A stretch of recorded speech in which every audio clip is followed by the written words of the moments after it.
Good evening, dear friends, and welcome to Watson's Margins. Edward here, glad of your company tonight. Tell me, have you ever closed a book before its final page, certain you already knew the ending? Watson once trusted such certainty too, until reason taught him patience. Do subscribe, that no report stays sealed from you. Now, settle by the lamp, for as Holmes believed, it is a capital mistake to theorize before one has all the evidence. Find us always on the Watson's Margins Spotify channel linked below. Chapter 1. The Accused Apothecary. It was upon a bitter morning in November, with a wind out of the east that seemed to search the very marrow of one's bones, that I came down to find Sherlock Holmes already at breakfast, and Inspector Lestrade, damp and self-important, warming his hands before our fire. The inspector had about him that particular brightness of manner which I had long since learned to associate with cases he considered beneath serious difficulty, and he greeted me with a heartiness that seemed to promise a swift and simple morning's work. "Ah, Dr. Watson, you find us at a happy moment," said he, rubbing his hands together, whether from the cold or from satisfaction I could not then say. "I have brought Mr. Holmes what I may call the simplest case in London. Indeed, I hardly know why I troubled to come, save that the newspapers will expect some word from the great consulting detective, and I should not like them to say we neglected him." Holmes, who had been turning over the pages of the Morning Post with an air of profound indifference, glanced up with that quick, bright look which told me his interest, however he might affect otherwise, was already engaged. "You are too modest, Lestrade," said he. "A case that brings you out on such a morning as this can hardly be without its features. Pray, let us hear it, and you shall have my opinion upon how simple it truly is." The inspector needed no further encouragement. Seating himself upon the edge of the basket chair, he produced his notebook and began. Sir Claudius Merivale, the retired judge, was found dead last evening in the library of his house in Bloomsbury. He was discovered by his own household, the door being bolted upon the inside so that it had to be forced. Beside him stood a glass containing traces of aconite, a most deadly poison, as you know, Mr. Holmes, and one not commonly come by. Now it happens that Sir Claudius's household apothecary, a Mr. Elias Wren, had delivered a medicinal preparation to the house only hours before the death was discovered. "An apothecary with access to poison, and a victim dead of poison," said Holmes. "You're right that the outline has a certain economy about it. Continue, if you please." "There is more and worse for the man Wren. He attempted to leave London before dawn this morning, and when questioned gave two accounts of his journey that could not be reconciled the one with the other. Upon his person was found a packet of letters in Sir Claudius's own hand, and I have this from the housekeeper herself, that on the very afternoon of the murder, Wren and Sir Claudius were heard in violent quarrel, the subject being the conviction, some years since, of Wren's father for fraud, a conviction which Sir Claudius, then sitting upon the bench, had himself secured." I confess that upon hearing this recital, the case appeared to me as plain as Lestrade himself believed it. "It would seem, Holmes," I ventured, "that the inspector's simplicity is not misplaced." "It would seem so," Holmes agreed, though there was a note in his voice that gave me pause. "Revenge long nursed, a quarrel overheard, a flight attempted, a poison to hand, and correspondence that speaks to old grievance. It is, Lestrade, very nearly a complete history, requiring only the final chapter." "Which is why I have come to you," said Lestrade, not without a certain smugness, "for the one point that puzzles us is how the poison came to be introduced into a room bolted fast from within. The library door was secured, the window fastened, the chimney too narrow for any man to pass. We are persuaded of Wren's guilt entirely. We require only your assistance in explaining the mechanics of the thing, that the case may go to trial without any awkward gap in the telling." Holmes had risen from his chair during this speech, and now stood with his back to the fire, his long fingers pressed together before him, his eyes half closed in that attitude of concentration I had come to know so well. For a long moment he said nothing at all, and Lestrade, mistaking his silence for hesitation, began to speak again of the letters, of Wren's contradictions, of the quarrel overheard by no fewer than two servants. Holmes raised a hand to check him. "One question only before we go further," said he. "Who was it that first declared this death to be a poisoning?" Lestrade blinked, as though the question struck him as strange in its simplicity. "Why, the coroner's surgeon, Dr. Percival Hume. He was called at once, examined the body, and pronounced upon it directly. A most respected man, Mr. Holmes, of the first competence." "I do not doubt his competence," said Holmes, "though I confess a certain interest in the swiftness of his conclusion. A room bolted from within, a body newly discovered, symptoms that must be interpreted rather than read at a glance, and yet the verdict of poison arrives entire and immediate, before, I collect, any chemical analysis had been performed." "There was scarcely need of one," said Lestrade. "The signs were plain enough, and the glass beside him told its own story." "The glass, no doubt, has a story," Holmes replied, "though I have generally found that when every witness in a case begins from the same certainty, it is worth inquiring closely who it was that first supplied that certainty to them. A rumour of guilt, once uttered by a man of authority, travels through a household as swiftly as fire through dry thatch, and by evening every servant will swear to having smelled the smoke of it from the very beginning." Lestrade laughed, though without much conviction. "You will have your fancies, Mr. Holmes, but I think when you have seen the evidence for yourself you will agree that there is little room for doubt. Will you come to Merivale House? The family expects an early resolution, and Miss Vale, the judge's niece, is most anxious that the matter be settled without unnecessary delay." "We shall come," said Holmes, already reaching for his hat and greatcoat, "though I make no promise as to how early the resolution will be, nor in which direction it will point. Watson, you will accompany us? I think this morning's work may repay a careful eye, whatever Lestrade believes of its simplicity." I assured him that I would not miss it for the world, and within the quarter hour we were in a cab rattling through the fog-bound streets toward Bloomsbury, while Lestrade, seated opposite, continued to enumerate the proofs against the unfortunate apothecary, with the satisfaction of a man who saw his morning's labour already at an end. Holmes, for his part, said nothing further, but sat with his chin sunk upon his breast and his hat drawn low, and I knew him well enough to understand that behind that veil of apparent inattention his mind was already at work upon the single loose thread which he alone, among all of us, had thought to notice. Chapter 2. A House Without Doubt. Merivale House stood upon a quiet square in Bloomsbury, tall and grey and dignified, with the drawn blinds of morning already at every window. A constable at the door touched his helmet to Lestrade and admitted us into a hall of dark wainscoting, where the smell of beeswax and old leather spoke of a household long accustomed to order and to silence. We were received by Miss Eleanor Vale, the judge's niece, a woman of perhaps 30 years, composed in her black gown to a degree that I confess struck me as remarkable in one so newly bereaved. Her manner was courteous, even gracious, but there was about her an air of settled conviction that permitted no question to trouble it. "You will find us all of one mind here, Mr. Holmes," said she, leading us toward the library. "It grieves me to think so ill of a man my uncle once trusted, but the evidence speaks for itself. I only wish the whole miserable business concluded, that we might be allowed to grieve in peace." "A most natural wish," Holmes answered, "though I have observed that grief and haste make uneasy companions. You will forgive me if I proceed slowly." She inclined her head, and there entered, close upon her heels, the other members of that household whose testimony was to shape so much of what followed. Dr. Percival Hume came first, a stout man with the brisk, faintly weary manner of one long, practised in delivering unwelcome certainties to frightened relatives. He shook Holmes's hand with the confidence of a colleague rather than a witness. Behind him came Mr. Septimus Crane, the judge's secretary, a spare, precise man whose dark clothes and quick, careful eyes gave him something of the appearance of a clerk in a chancery print. Mrs. Lark, the housekeeper, followed, red-eyed and voluble even in her silence, and last of all Captain Adrian Fisk, a tall, soldierly figure whose engagement to Miss Vale, though I gathered from the manner in which he took his place at her side, though his eyes, I thought, moved rather often to the door.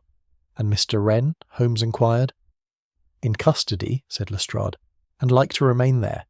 You shall see him presently if you wish, though I do not think he will tell you anything he has not already told me, which is precious little to his credit." Holmes said nothing to this, but turned his attention to the library itself, and here, I think, began that close and silent scrutiny which those who knew him best had learned never to interrupt. The room was long and comfortably furnished, with tall bookcases upon 3 sides, and upon the 4th a single high window overlooking a narrow garden. Sir Claudius's chair stood behind a broad desk, its back to the door, facing the window and the cold grey light beyond it. The door was bolted, I am told, said Holmes, examining the heavy oak with its stout iron bolt. And the window? Fastened upon the inside, as you see, said Crane, stepping forward with a precision that seemed almost eager. I forced the catch myself this morning, that the police might examine it undisturbed, and found it exactly as it had been. The chimney, Lestrade added, with the air of a man forestalling objection, is far too narrow for a man to pass, as you may satisfy yourself. Holmes did satisfy himself, kneeling upon the hearth to peer up into the darkness with a candle, and rising again with his knees dusted grey and no comment whatever upon his lips. He turned next to the desk, where a single glass stood upon a silver tray, its contents long since removed for analysis, but a faint residue yet visible upon the inner surface. Beside it lay a dinner tray, its dishes untouched save for the glass itself, which Mrs. Lark identified, with a fresh access of tears, as tonic water of Sir Claudius's own habitual prescription. The bottle delivered by Wren, said Lestrade, producing it from his bag, was found to contain aconite in a concentration his employer swears was never authorised, and the glass, upon analysis, shows the same poison. Holmes turned the bottle over in his long fingers, studied the label, the stopper, the faint discoloration about its neck, and set it down without remark. He then bent low over the desk itself, and I saw him pause over a small irregular patch of pale wax near the blotting pad, no larger than a shilling, which he touched lightly with one finger, and then examined beneath his lens. "This is curious," said he half to himself. "The candles in this room are none of them white, but a warm ivory, of a kind I have seen before in the better sort of tallow. This wax is purer, and whiter, and colder to the touch than any candle burned habitually in a gentleman's library ought to be." "A trifle, surely," said Dr. Hume, with the faint impatience of a busy man detained over nothing. "A servant's candle, perhaps, brought in to search for something dropped." "Perhaps," said Holmes, though his tone conveyed no great conviction, and he moved on to examine with the same close attention a pair of spectacles that lay folded neatly within their case upon a side table. "These were Sir Claudius's?" he asked. "They were," said Miss Vale. "He wore them always for reading. And yet I am told he was found seated at his desk, as though at his reading, when he died." Holmes held the case up to the light. "A man does not customarily fold his spectacles with such care and return them to their case, in the instant before he is struck down by poison. One would expect them upon the desk, or upon his person, or fallen to the floor, but not restored, with evident deliberation, to their proper place." No one had an answer to this, and Holmes, seeming to expect none, crossed to the mantel, where a handsome clock of ormolu and marble ticked upon in the general silence. He drew out his own watch, compared the two, and permitted himself the ghost of a smile. "This clock," said he, "is 7 minutes slow." "Is it of any consequence?" asked Lestrade, with something between curiosity and irritation. "Every witness in this house," said Holmes, "has given me the time of the quarrel, the time of the discovery, the time of death itself, according to that clock. Whether it is of consequence, Inspector, I cannot yet say, but I have generally found that when a whole household agrees upon a single measure of time, it is worth knowing whether that measure is itself correct." He turned from the mantel to face us all. "You are persuaded, I think, that the matter is settled. I would only observe that it is settled only if we accept, without further question, that Sir Claudius died in this room, at the hour supposed, from the poison in that glass. Those are 3 separate propositions, and I have yet to see the proof of any one of them beyond the fact that they agree conveniently with one another." Lestrade opened his mouth to protest, but Holmes had already turned back to the desk, and there was that in his manner which told me, as it told the inspector, that argument would be wasted breath. Chapter 3. The Theory Everyone Inherited. We repaired that afternoon to a small sitting room adjoining the library, where Lestrade, with the evident satisfaction of a man laying out cards he knows to be winning, set before us the accepted chronology of the previous evening. "At 8 o'clock," said he, consulting his notebook, "Wren arrived with the medicine, and was admitted by Mrs. Lark.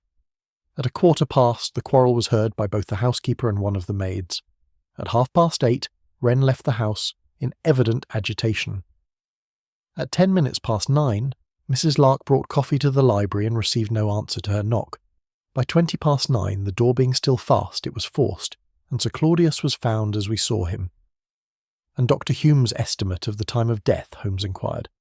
"Between 8:30 and 9, said Hume himself, who had joined us, and who spoke now with the crisp assurance of a man reciting evidence he had given many times before a court. "The rigidity," The temperature of the body, the discoloration about the lips, all pointed to that interval and to no other. Which place is Wren, Lestrade concluded, within the house, or but lately departed from it, during the very hour his victim died? I own that I could see no flaw in this reasoning, set out as it was with such method, and I said as much. It is difficult, Holmes, to imagine a chain of circumstance more complete. He had the means, he had spoken of grievance, he had quarrelled with the man not half an hour before, and he fled the city before dawn. You describe the chain with admirable precision, Watson, said Holmes, and yet a chain, however many its links, proves nothing beyond the existence of the links themselves. That Wren possessed aconite proves only that an apothecary had access to a substance apothecaries commonly keep. That he quarrelled proves only that harsh words were exchanged, not that a hand was raised to murder. That he fled proves only that a frightened man, believing himself already suspected, sought to be elsewhere. Not one of these facts, singly or together, proves that his hand placed poison in that glass. The bottle bore his fingerprints, Lestrade objected. Because he delivered it, said Holmes. But I understand from Mrs. Lark that the bottle passed afterward through several hands before it reached the police, and that the glass itself was moved from where it stood before any officer arrived to mark its place. A chain of custody with so many links broken is not, I think, the iron thing you would have it. Dr. Hume made a small, impatient sound in his throat. You may split hairs as you please, Mr. Holmes, but I've examined a great many bodies in the course of my profession, and I tell you the symptoms here were entirely consistent with aconite poisoning. The discoloration, the rigidity, all of it. I do not see what purpose is served by discounting a physician's plain observation in favour of speculation about candle wax and folded spectacles. Entirely consistent, Holmes repeated very quietly, turning the phrase over as though it were a coin whose true value he wished to determine. It is a phrase I have heard from medical men before, Doctor, and I confess it has always struck me as a curious one. A thing may be entirely consistent with 100 different explanations, and remain for all that proof of none of them. Consistency is compatibility, not certainty. I had hoped, before we had done, to hear a little more of the latter and rather less of the former. Hume flushed, and might have answered with some warmth had not Lestrade, sensing perhaps that the exchange threatened to grow heated, produced from his bag a small object wrapped in tissue, which he laid upon the table between us with the air of a conjurer completing his final trick. Whatever you may say of chains and consistency, Mr. Holmes, explain me this. He unwrapped the paper to reveal a torn fragment of notepaper, the writing upon it unmistakably in a firm legal hand. Found beneath the dead man's own hand, where he had fallen, or rather where he was found seated, his fingers resting upon it as though he had been reading it in his last moments. Holmes took up the fragment and read aloud the single visible phrase written there. Your father's ruin was necessary. A silence fell upon the room. I confess that for my own part I felt the last vestige of doubt give way before this discovery, so damning did it appear, and I said so without reserve. Surely, Holmes, this settles the question of motive beyond any further argument. Here is the very letter Wren carried, torn in the moment of violence, perhaps snatched from the judge's hand in the last struggle. It settles the question of motive very completely, Holmes agreed, though there was in his voice none of the satisfaction I might have expected from a man persuaded. Perhaps too completely. Consider, Watson, how convenient a thing it is that of all the papers in Wren's possession, this single fragment and no other should come to rest precisely beneath the dead man's hand, bearing precisely the phrase most calculated to establish a motive for murder. Evidence that arranges itself so obligingly invites, I think, rather more suspicion than it allays. A motive discovered with such perfect timing may as easily have been placed for discovery as stumbled upon by chance. You would have us believe the fragment was planted, said Lestrade, not troubling to hide his scepticism. By whom, pray, and to what end, when the man's guilt is otherwise so plain? I would have us believe nothing at present, Holmes replied, save that a case built entirely of facts which point in one direction, and never once in another, is either the simplest truth in London, as you would have it, Lestrade, or the most carefully constructed falsehood I have encountered in some years. I confess I have not yet determined which, but I begin to suspect that the answer lies less in what has been found than in who found it, and how readily. He rose, restoring the fragment to its paper, and I saw in his eye that particular light, half eagerness and half foreboding, which told me the true difficulties of the case had scarcely begun. Chapter 4. The Missing Document. Dr. Hume's offices lay but a short distance from Merivale House, in a narrow street where brass plates announced physicians and surgeons in a discreet row, and thither Holmes proposed we should go directly, before, as he put it, the doctor's memory of his own papers had time to improve upon reflection. "You wish to see my preliminary notes," said Hume, when we had been shown into his consulting room, a chamber cluttered with the ordinary apparatus of his profession and smelling faintly of carbolic. "I can furnish you with my official summary readily enough, but I fear the longer notes I made upon the night itself no longer exist. They were copied out fair the following morning, and the rough draft, being of no further use, was destroyed." He produced as he spoke a single closely written sheet, which Holmes took and read through with care. It stated, in terms of professional brevity, that Sir Claudius Merivale had died of aconite poisoning administered shortly before death, and recorded beyond this nothing of any significant injury, illness, or unusual condition of the body. "Destroyed," Holmes repeated, folding the summary and returning it. "That is unfortunate, for I have generally found that a coroner's rough notes, made in the immediate presence of the body, before the mind has had leisure to arrange its impressions into a tidy narrative, are worth a dozen fair copies made afterward. May I ask how they came to be destroyed?" "A clerk's carelessness," said Hume, with a shrug that struck me as perhaps a shade too easy.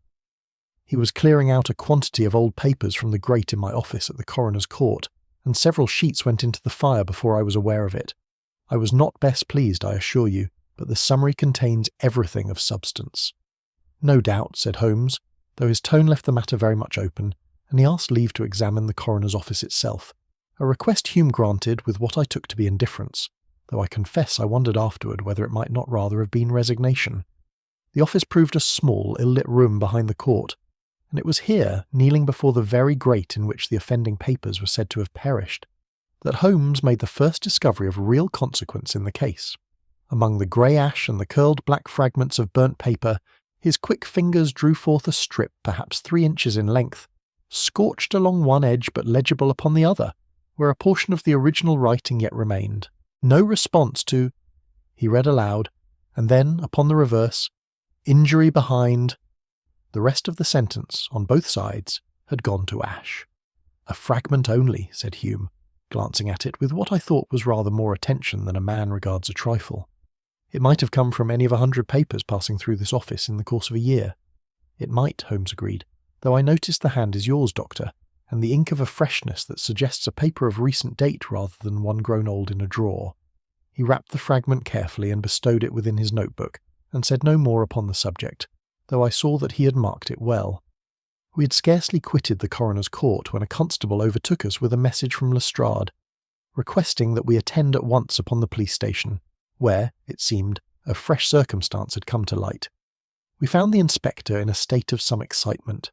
"He bought a railway ticket," said Lestrade without preamble, "under a false name, at Euston, upon the very morning of his flight. A porter has identified him beyond question.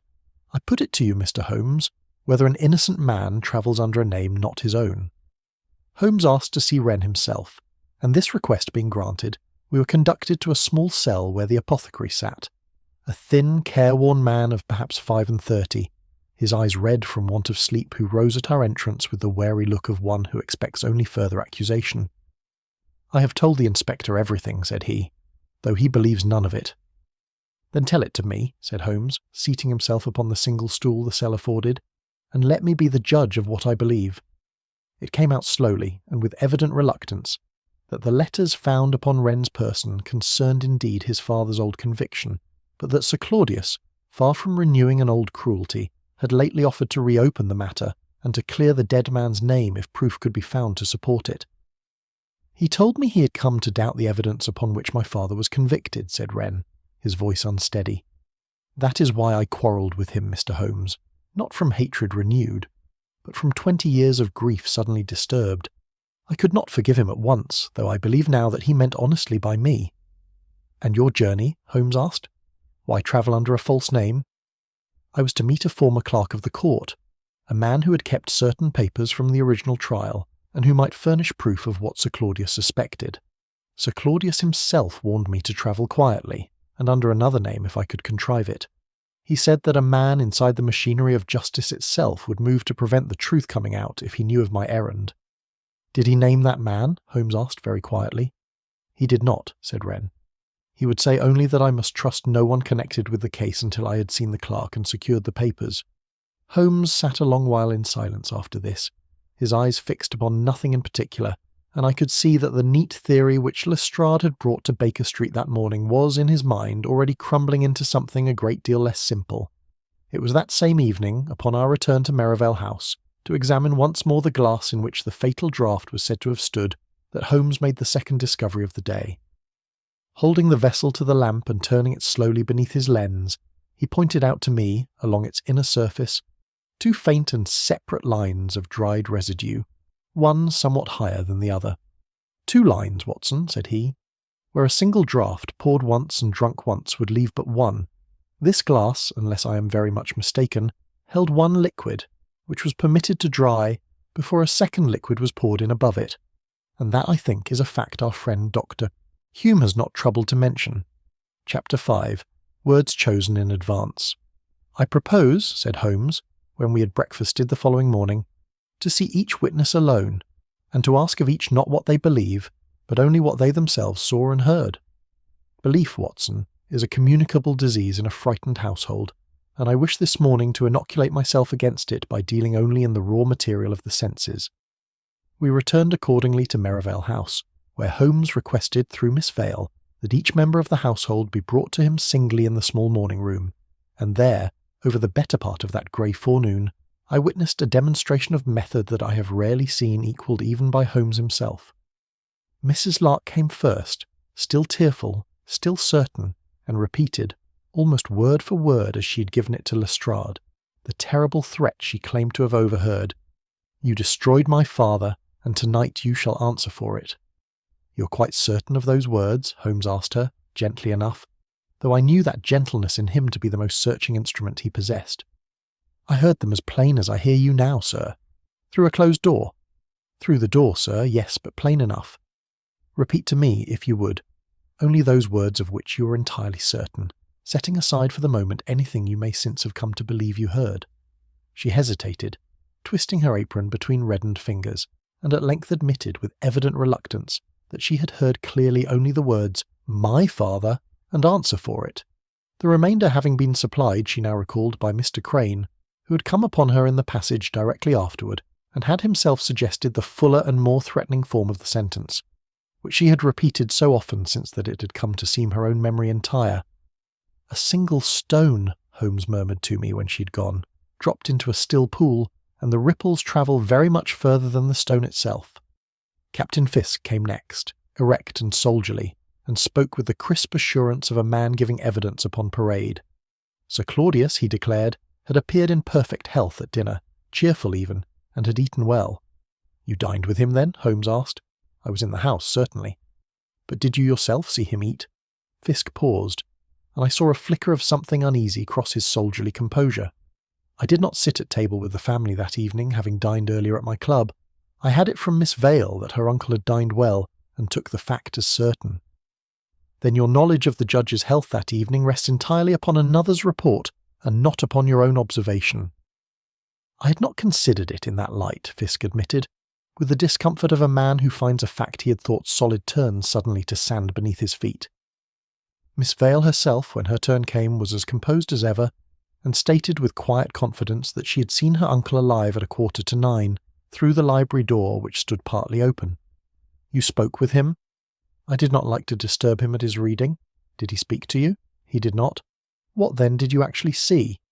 She considered this longer than her earlier answers, as though the question, put so plainly, required of her an honesty she had not before been asked to exercise.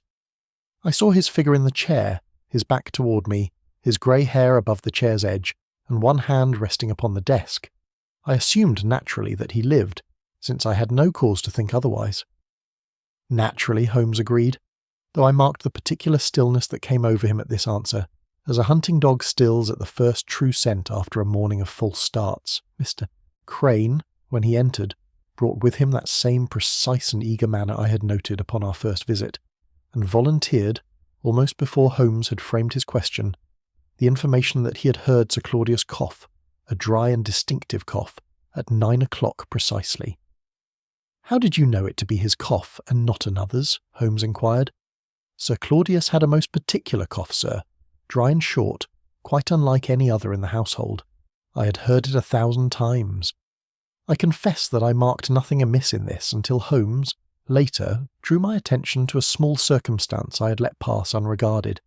That Crane had described the character of the cough, dry and short, before Holmes had so much as asked what manner of cough it was, as though the answer had been prepared in advance of the question, rather than drawn freshly from memory in the moment of asking. Last of all came Dr. Hume, who answered with the same crisp professional phrases he had used before, discoloration, rigidity, entirely consistent, delivered now with a fluency that struck me, upon reflection, as belonging rather to a man reciting a lesson well learned than to one recalling, with the natural hesitations of memory, a scene he had witnessed but once. When the doctor had gone, Holmes rose and stood a while at the window, looking down into the bare garden below. "You perceive, Watson, what has passed before us this morning. I perceive that the servants are none of them so certain as they first appeared.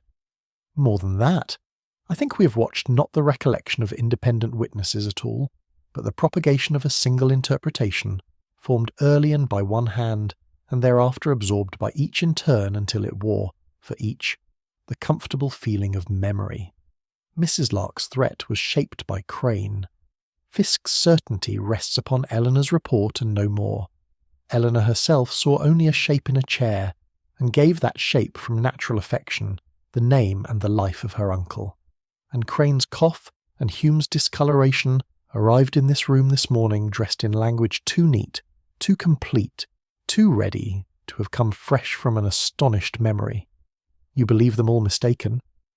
"I believe some of them honestly mistaken," said Holmes, "and I begin to suspect that one or two are not mistaken at all, but are repeating with great skill a lesson they themselves composed. The neat motive of revenge, Watson, upon which the whole case against Wren was built, grows less secure with every hour.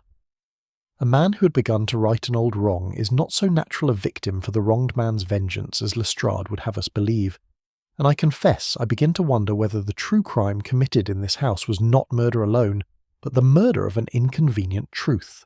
Chapter 6. The 7 Lost Minutes. That afternoon, Holmes gave himself over entirely to a reconstruction of the household's timings, a labour so patient and so minute that I own my own attention flagged before his did, though the result, when it came, justified every tedious hour of it.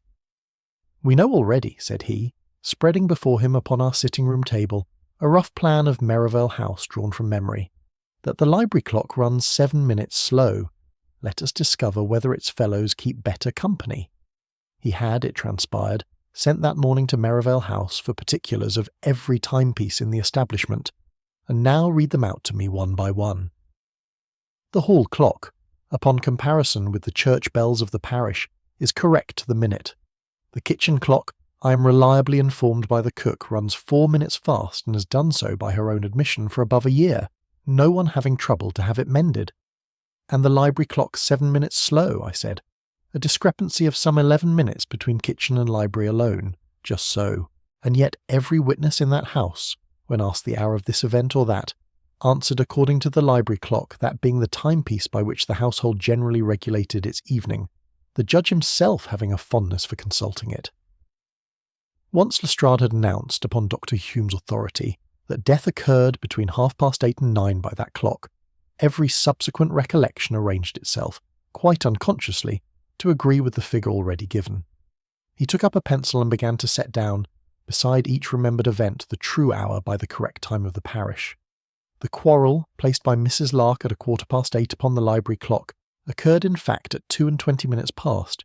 Miss Vale's sighting of her uncle, given as 8:45, becomes in truth 8:40 to 9, or, if you prefer plain arithmetic, some 7 minutes later than she supposes. And Crane's cough, placed at 9 precisely, occurred, if his testimony is to be trusted at all, at 7 minutes past that hour. It shifts the whole evening later by 7 minutes, said I, but I confess I do not see that it materially alters the case against Wren, who had in any event quitted the house by 8:30.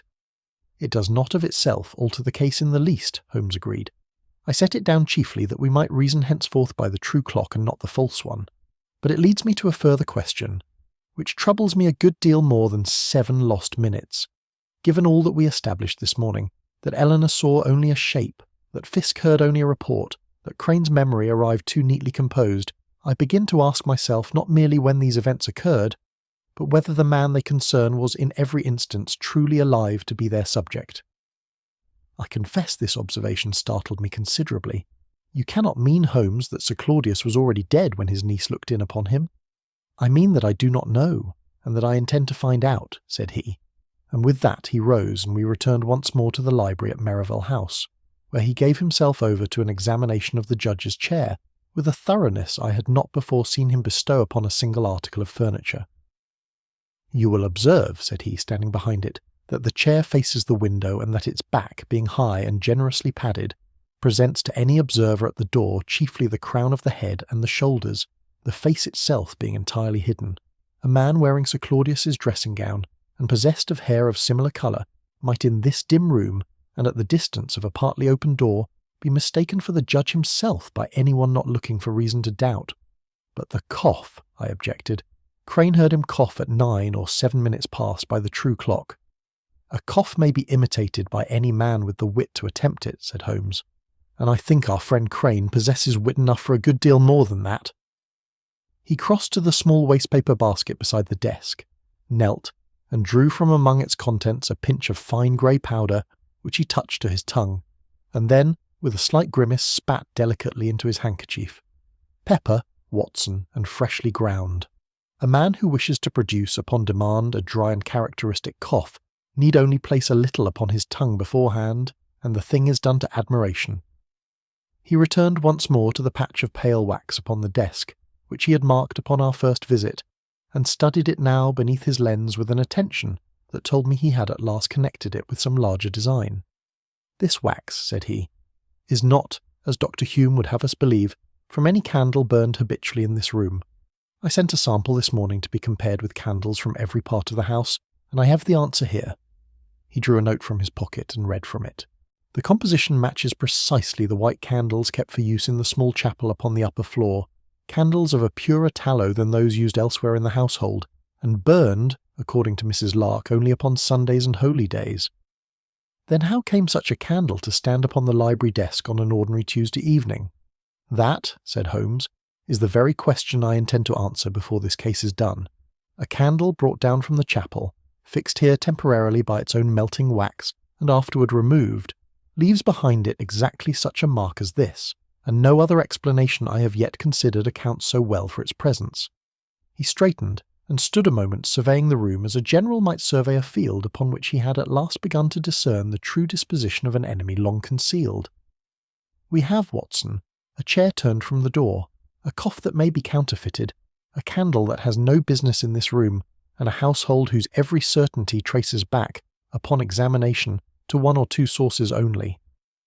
I begin to suspect that the murder of Sir Claudius Merivale was committed a good deal earlier than anyone in this house has yet supposed, and that a considerable portion of what we have been asked to believe occurred that evening did not, in fact, occur at all. Chapter 7.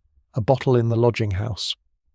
It was 2 mornings later, and I had begun to hope that Holmes's patient unpicking of the household certainties might soon bring us within sight of the truth, when Lestrade arrived at Baker Street in a state of considerable elation, bearing news which he plainly believed would settle the matter beyond any further argument of Holmes's devising. "We have found the second bottle," said he, scarcely waiting to be seated. "In Wren's own lodging, Mr. Holmes, beneath a loose board in the floor of his room, aconite again, the label torn away, and about the neck of it traces of the very tonic water found in the library glass. I think even you will allow this closes the case." Holmes received the intelligence with less surprise than I had expected, though I saw his eyes sharpen with interest. "And who discovered this remarkable bottle?" "A constable, acting upon information from the landlord, a bootmaker named Pell, who recalls Wren concealing some dark object beneath the board upon the very night before the murder. Wren denies all knowledge of it, I collect." Denies it most vehemently, said Lestrade, with the satisfaction of a man who has heard many such denials and set no store by them, though I need hardly say that a guilty man's denials carry little weight against the evidence of his own floorboards. Holmes rose at once and reached for his hat. I think we had better see this Pell for ourselves, and the board also, before the newspapers have quite finished dressing our friend Wren in his new character. What do they call him this morning? The Apothecary Avenger, said Lestrade, not without a certain relish, and I understand the phrase is taken very well with the public. We found the lodging-house in a mean street off the Gray's Inn Road, kept by the bootmaker Pell, a heavy, slow-spoken man who received us in his shop amid the smell of leather and blacking, and repeated, at Holmes's invitation, the substance of what he had told the police. I seen him of an evening, sir, come in late and go up to his room, and I thought nothing of it at the time. Only afterward, when the constable asked had I seen him hide anything suspicious, it come back to me that there was something dark in his hand that night, and him not wanting to be seen with it. The constable asked you directly whether you had seen him hide something suspicious, Holmes inquired, with a mildness I had learned to distrust. He did, sir, in those very words, or near enough. And it was only after that question was put to you that the dark object in Wren's hand resolved itself, in your memory, into a bottle. Pell scratched his head, plainly unused to having his recollections examined with such precision. Well, sir, when you put it that way, I suppose it was.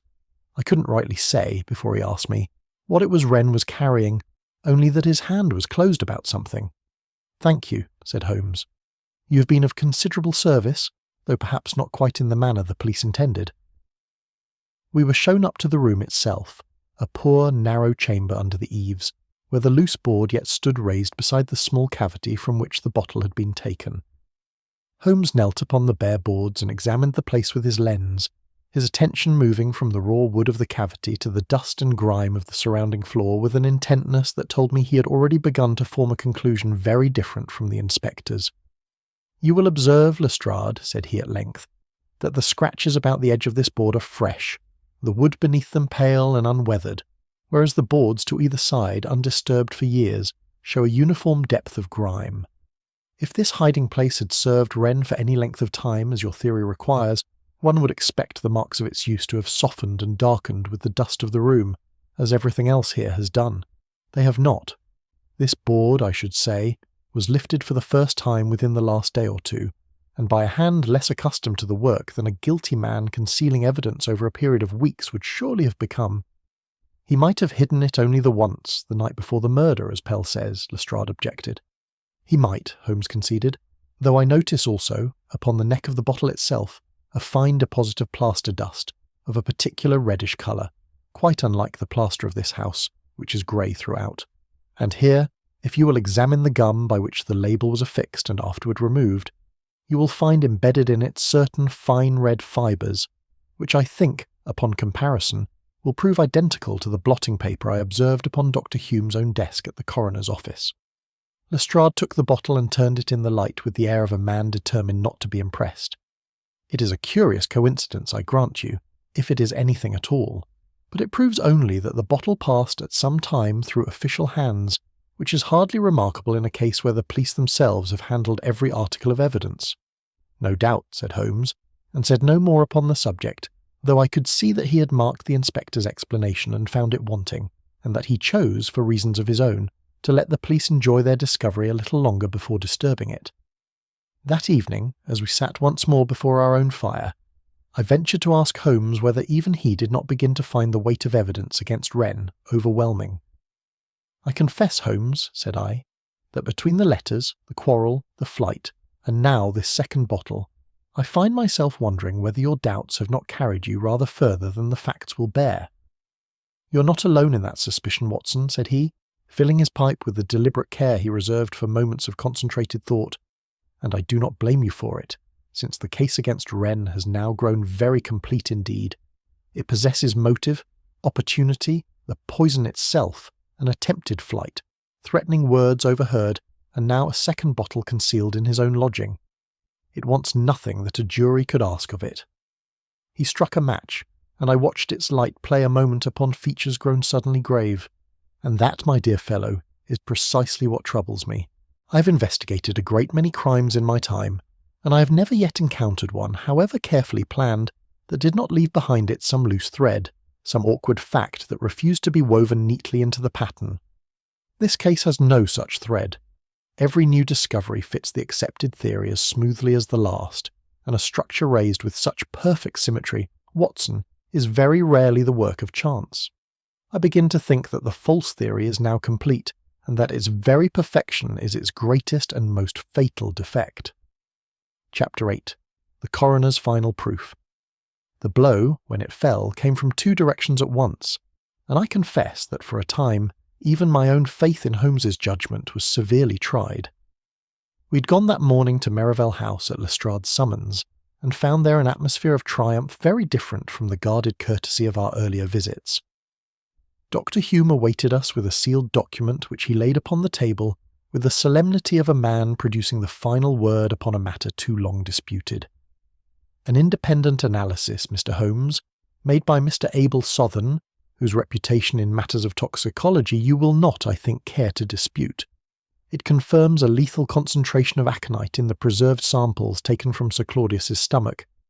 I had hoped my own observations might suffice, but since they did not satisfy you, I trust an outside authority will do so. Holmes took up the certificate and read it through with close attention, saying nothing, while Hume watched him with the barely concealed satisfaction of a man who believes himself vindicated.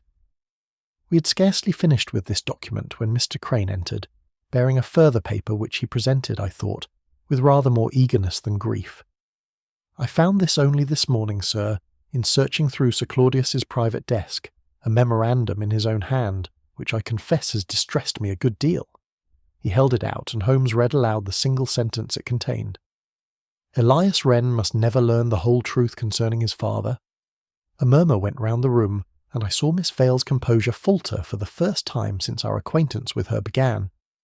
It would seem, said Lestrade with the air of a man closing a ledger, that Sir Claudius never intended to clear the father's name at all, whatever he may have told Wren to quiet him. He meant only to deceive, and Wren, discovering the deception, struck him down in a fury greater even than before.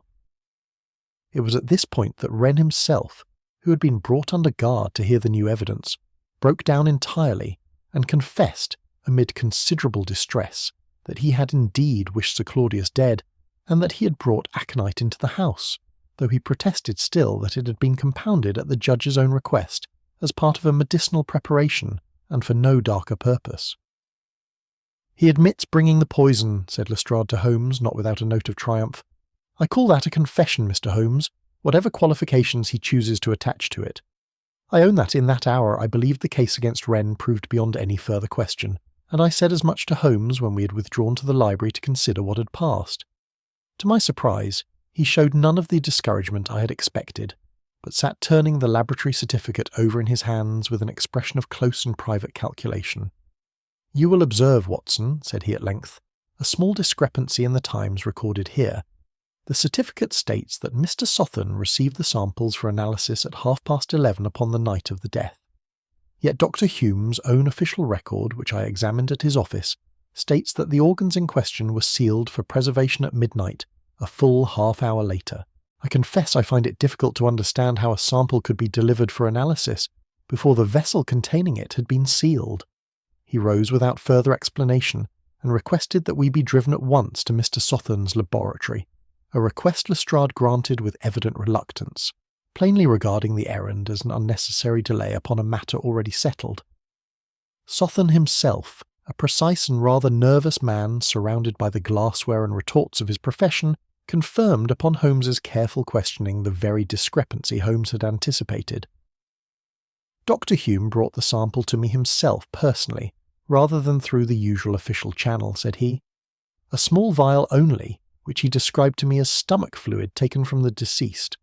I had no occasion to see the body nor the sealed official container, and conducted my analysis upon the material given to me in good faith, as being what he represented it to be. You examined only what you were told to examine, said Holmes, and found, no doubt honestly, exactly what that material contained.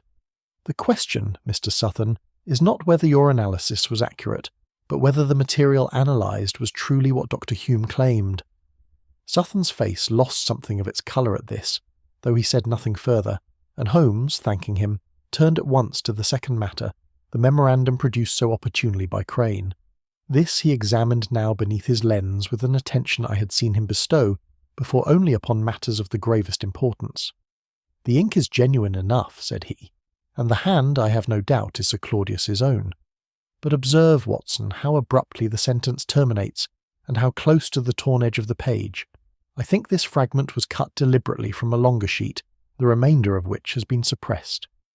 He held the paper at a low angle to the lamp, studying the faint impressions left upon its surface by the pressure of writing upon some sheet that had lain above it, and after some minutes of patient work with a fine dusting of graphite, which he applied and brushed away with extraordinary delicacy, there emerged, faint but legible, the continuation of the sentence that had been torn from the original page.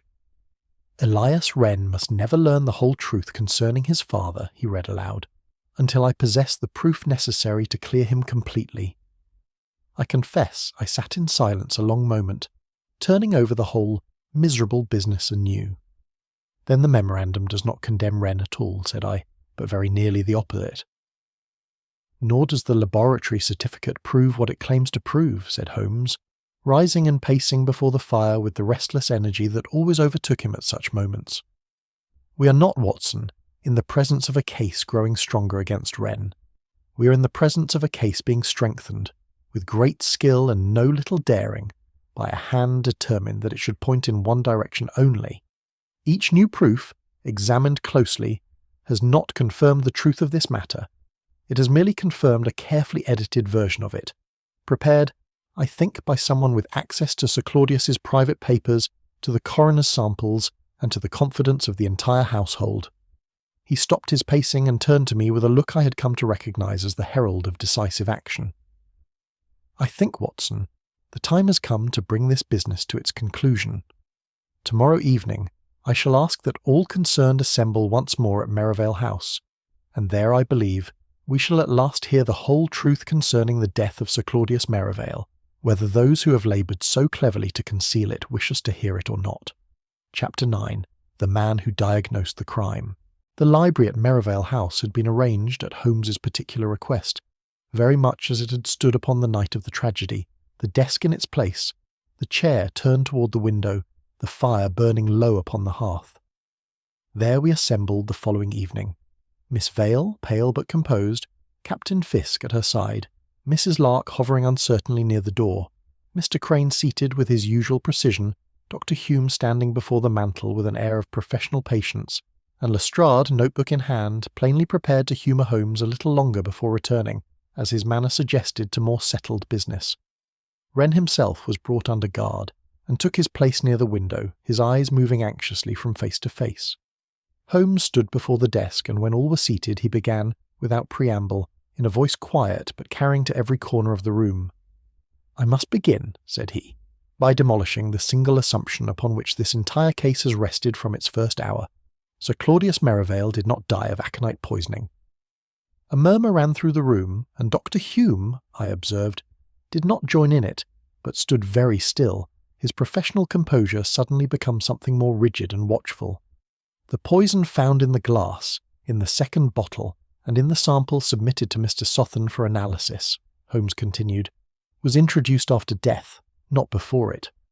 Dr. Hume's own preliminary report, which he assures us was destroyed, recorded in fact a severe injury behind the right ear, and noted the absence of a response expected in cases of true aconite poisoning, a standard physiological test which shows, when negative, that the poison never circulated through a living body at all. The fragment recovered from the coroner's grate, bearing the words "no response to and injury behind," is the remnant of that very report, and it condemns rather than confirms the theory built upon its supposed destruction. "This is fantastic invention," said Hume, though his voice had lost something of its earlier assurance. "It is nothing of the kind," Holmes replied. "Sir Claudius died, I believe, considerably earlier than we have been asked to suppose, struck down by a blow from some narrow weighted instrument delivered from behind while he sat at this very desk. The figure seen afterward in the chair by Miss Vale through the partly open door was not Sir Claudius at all, but Mr. Crane, dressed in the judge's own grey dressing-gown, seated with his back turned in careful imitation of his master's posture, Crane started up from his chair. "This is monstrous." "Sit down, Mr. Crane," said Holmes, without raising his voice, and something in his tone was sufficient to check the secretary where he stood. "The cough that convinced you of your master's continued life at 7 minutes past 9 by the true clock was produced, I have no doubt, by a pinch of pepper upon the tongue, the residue of which I found in the wastepaper basket beside this desk. As for the locked door, that mystery too dissolves readily enough. Sir Claudius's body had already been placed in this chair, and the door bolted from within, before Mr. Crane made his own departure through that tall window, which he fastened behind him by means of a length of thread looped about the catch and drawn tight from without. The thread afterward burned away with a candle brought down, I believe, from the chapel upstairs, and fixed for the purpose upon this desk where its wax yet remains for any who care to examine it. I glanced at the small pale patch beside the blotting pad, which had seemed to me, upon our first visit, so trifling a thing, and marvelled that so complete a deception should hang upon a token no larger than a shilling. "The real culprits in this matter," Holmes went on, "are Dr. Hume and Mr. Crane, and their motive lies not in the events of that single evening, but in a fraud committed many years before it. Both men, I believe, took part in the falsification of evidence that secured, before this same Sir Claudius upon the bench, the conviction of Wren's father. Sir Claudius, then merely a judge relying in good faith upon evidence placed before him, had no knowledge of the deception. Lately, however, he discovered it, and resolved to expose the fraud, clear the elder Wren's name, and deliver the true proof to the authorities. It was to prevent that exposure that Sir Claudius was murdered." "You accuse me upon fancy and candle wax," said Hume, though I thought his voice trembled now beneath its practised steadiness. "I accuse you upon a good deal more than that, Doctor," Holmes replied. "Mr. Crane killed Sir Claudius in a private interview before Wren's arrival that evening, the quarrel Mrs. Lark heard being, I believe, genuine so far as it went, but occurring, like every other event that night, some minutes later by the true clock than has been supposed, and directed at a dead man who could make no answer to it. You, Doctor, altered the medical evidence to support a diagnosis you had already announced before any true examination could have justified it, introduced aconite into the glass and into the sample later given to Mr. Sutton, suppressed your honest preliminary report, and built, with Mr. Crane's assistance, an accusation shaped entirely around poor Wren's very natural resentment." He paused, and when he spoke again his voice carried an edge I had seldom heard in it. "I will tell you the fatal contradiction in your scheme, Dr. Hume, since you seem unwilling to perceive it yourself. You diagnosed aconite poisoning within moments of examining the body, before any chemical analysis whatever had been performed, and thereafter every subsequent piece of evidence arrived, with remarkable convenience, to confirm precisely that diagnosis. You did not deduce the cause of death from the evidence before you, Doctor. You manufactured the evidence from a cause of death you had already resolved, for reasons of your own, that the world should believe." Crane, seeing perhaps that further denial was useless, made a sudden movement toward the door, but Lestrade, roused at last from his astonishment, seized him firmly by the arm before he had gone 3 paces. "You will find the original papers you believe destroyed," Holmes said to Hume, over the commotion, "recovered this very afternoon from the chimney flue of your own office, where you hid them rather than burned them, fearing, I think, that so complete a destruction of a coroner's records might itself attract the very suspicion you sought to avoid."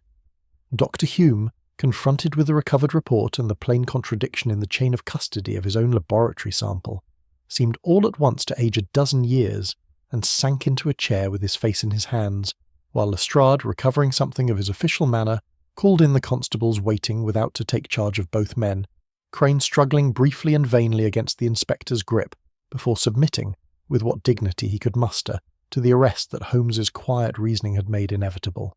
Chapter 10. The Comfort of Certainty. Mr. Elias Wren was released from custody within a day of that extraordinary evening in the library, and I am glad to record that his father's name was, within a fortnight, publicly and formally cleared, the papers recovered from Dr. Hume's chimney flue proving amply sufficient, once placed before the proper authorities, to demonstrate the fraud by which the elder Wren had been convicted so many years before.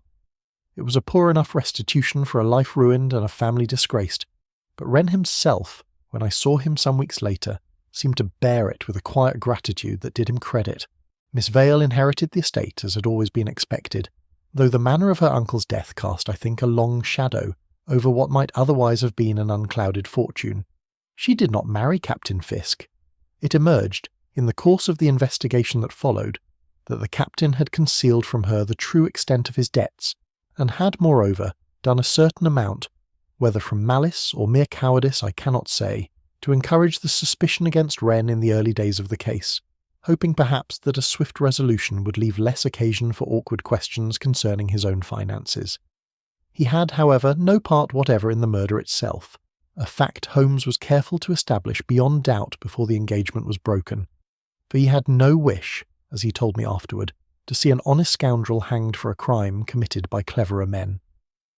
Dr. Hume and Mr. Crane were charged with murder, conspiracy, and the falsification of official evidence, and I understand that the suppressed coroner's report, once recovered, became the very cornerstone of the prosecution's case against them, that same document which Hume had believed safely reduced to ash proving in the end the instrument of his undoing.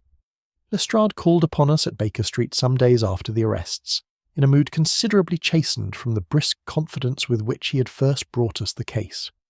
"I own I do not understand it even now," said he, turning his hat about in his hands.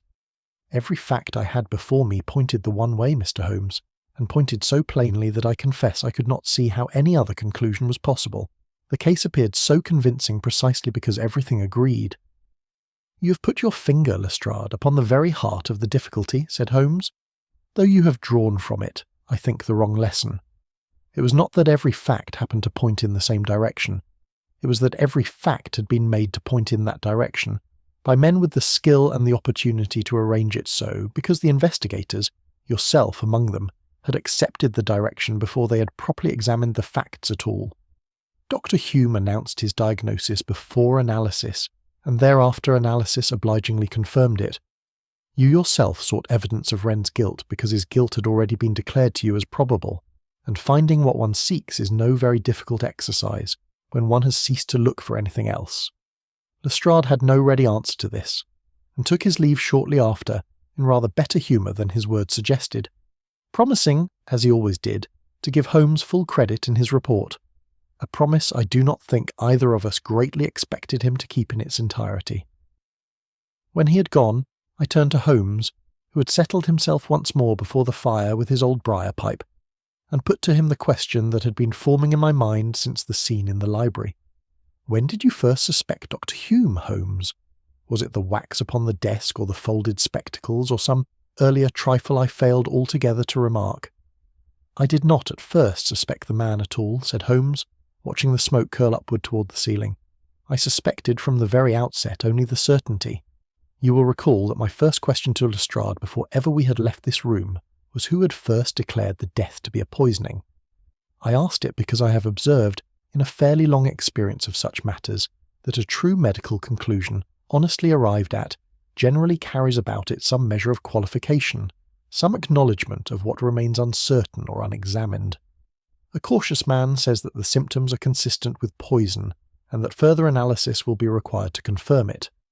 Doctor, Hume's conclusion arrived complete from the first moment, confident in every particular, and shaped, with a precision I found increasingly difficult to credit to mere professional instinct, in a form exactly convenient for the police to act upon.